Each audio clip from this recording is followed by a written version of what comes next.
लोकसभेसाठी रिपब्लिकन पक्षाची मागणी आहे की महाराष्ट्रामध्ये 48 जागा आहे, त्याच्यापैकी 2 जागा आपल्याला मिळाव्या. त्याच्यामध्ये शिर्डी जागेवर रत्नागिरी आहे, त्यामुळे शिर्डीचा विचार करावा. त्यानंतर एखादी दुसरी जागा विदर्भातली आहे किंवा सोलापूर आहे, त्याचा विचार करावा. आणि आरपीआयला जर 2 जागा मिळाल्या तर आपल्या पक्षाला मान्यता मिळणार आहे. त्यामुळं त्या 2 जागा मिळण्यासाठी मी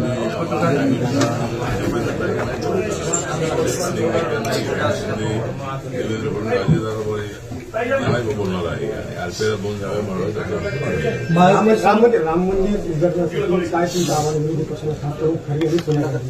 राम मंदिराच्या उद्घाटनासाठी माझं आव्हान विनंती एवढीच आहे की हा कार्यक्रम पॉलिटिकल नाही आहे.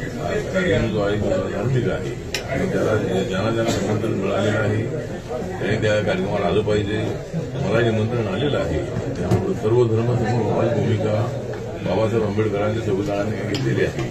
त्यामुळं सर्वांनी एकमेकांच्या आनंदामध्ये सामील झालं पाहिजे. त्यामुळे मलाही राम जन्मभूमी ट्रस्टचं निमंत्रण आलेलं आहे आरपीआय अध्यक्ष म्हणून.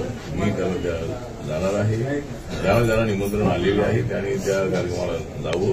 माननीय सोनिया गांधी, माननीय मल्लिकार्जुन खरगे, अजय चौधरी या काँग्रेसच्या नेत्यांना निमंत्रण आलेलं आहे. त्यांनी त्या कार्यक्रमाला आलं पाहिजे. त्यांनी त्या कार्यक्रमात बहिष्कार टाकू नये आणि जर त्यांनी बहिष्कार टाकला तर जनतेने त्यांच्यावर निवडणुकीत बहिष्कार टाकावा अशा पद्धतीची आपली त्यांनी असं बोललं की राम मंदिराचं जे बांधकाम आहे पूर्ण झालेलं अपूर्ण मंदिरामध्ये मूर्तीची प्रतिष्ठापना करू नये, त्यामुळे जाणार नाही. काय करायला तो अधिकार त्यांचा आहे. राम मंदिराचं काम जे आहे ते पूर्ण होत आलेलं आहे. काही थोडंसं काम राहिलं असेल कारण जवळजवळ काम पूर्ण झालं आलेलं आहे. त्यामुळे तो उद्घाटन मंदिर ठेवलेलं आहे. तर महायुतीत समन्वय दिसत नाही असं महायुतीमध्ये समन्वय आहे. बीजेपी, शिवसेना आणि राष्ट्रवादी काँग्रेस यांच्यामध्ये समन्वय आहे. आरपीआय त्यांच्यासोबत आहे. पण काल 14